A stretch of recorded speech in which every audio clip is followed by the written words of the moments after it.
Right now we're counting the days since the devastating earthquake in Morocco, and joining us now from Marrakesh is Deputy Director of International Emergency Operations, Linor Attias. First of all, Linor, as always, United Hatzalah is really doing sacred work. How critical is the current situation on the ground in Morocco in the aftermath of the earthquake? I mean, what do you see on the ground? After 3 days that we spent here, boots on the ground on Morocco, traveling the different villages on the Atlas Mountains and around, we saw devastated situations.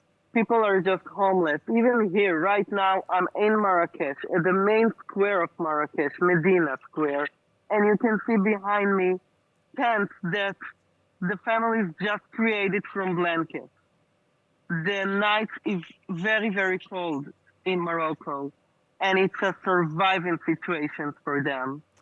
You know, in recent days, we heard mainly of Spain, of Great Britain, the Emirates, and Qatar as countries Morocco is really willing to accept aid from.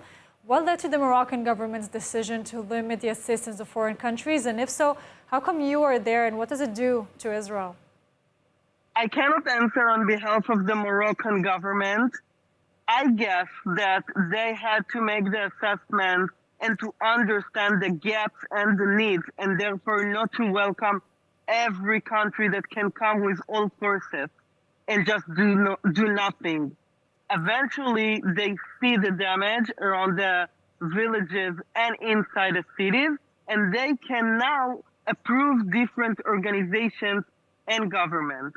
As for us, United Hatzalah of Israel, we step inside on Sunday morning, early morning, and the first thing we've done is to make the connections with the governor and the different authorities of Morocco. We said that we are the go team just to see and look what is the situation and how we can assist.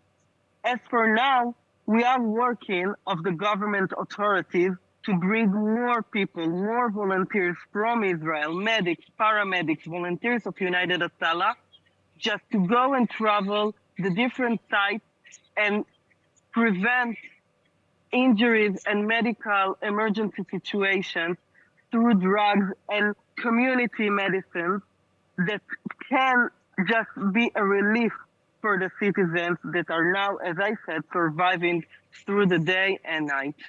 Of course, I mean, we see them behind you now. What is the current status of the affected villages near Marrakesh? I understand you're mainly working in the Atlas Mountain villages, right? I mean, especially in terms of access, you know, to food, to water, to shelter. So it's very difficult to reach there. It's only off-road. And the difficulty is the trucks cannot move forward. So the ability to move a lot of food, a lot of clean water is a challenge for everyone, including us. So it's only small jeeps that can go through the narrow roads of the mountains inside the villages. They mainly drive on these motorcycles to the villages. So it's only small jeeps that can reach to that site. And therefore, we already established the vehicles that will be at the service of United Hatzalah to reach to those distance locations. Now, we're always worried about such natural disasters, you know, here in Israel. And the main question is always, how prepared is Israel really to something like this in a magnitude not as big as Turkey, maybe, from the past year, but still, you know, as big as Morocco? Well, we know that Israel is eventually it's going to hit us. Earthquake will happen in Israel. The question is when.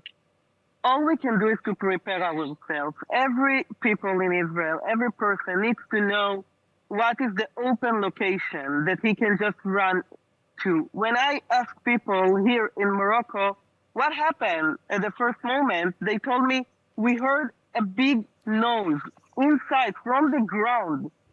We didn't feel nothing. It was very, very scary, loud noise, not like thunder, something else. And we just ran outside. And after that, the earth was shaking and the building collapsed. So the best security position for everyone in terms of earthquake is just to go outside. Linor, thank you so much for joining us today and for all the amazing work you do. Stay safe. Thank you. Thank you very much.